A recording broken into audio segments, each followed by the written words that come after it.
大家好，今日我哋介紹一個單位，十里銀灘一期水藍天，一齊去睇睇個單位先。首先我哋去睇睇個露台先。嗱，露台個坐向咧就向內園景，就入翻去個小區個樓道嗰個內園景，單位就比較清靜嘅。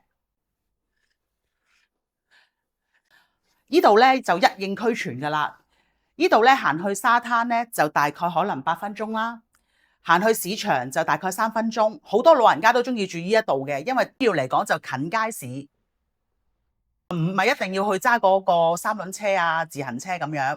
好啦，而家個業主咧就全部擺晒家電噶啦，就擺咗張3座位加1座位嘅單座位嘅梳化、茶几、地櫃、電視機同埋個酒櫃，4人嘅飯台，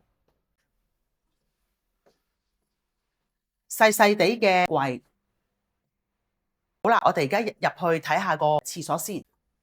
嗱，個業主咧就冇做到乾濕分離，咁你後期要自己動手做翻。但係普遍嚟講，呢個單位因為業主都係少用，所以都係好企理嘅。入到去個廚房睇下先。廚房咧，業主咧就加咗啲玻璃啦，封咗窗，做咗個生活陽台啦。咁佢個生活陽台而家擺一個洗衣機，擺咗個電熱煤氣嘅熱水爐。咁個廚房就一字灶台，旁邊就擺咗個大雪櫃。好啦，再入去間主人房睇睇下。咁間主人房咧就擺咗個大衣櫃啦，佢做咗張6x6嘅床，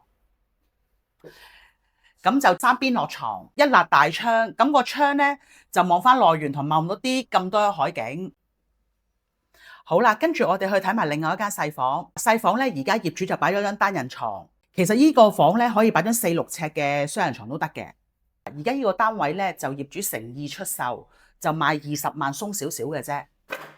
有興趣打返電話俾我哋吓。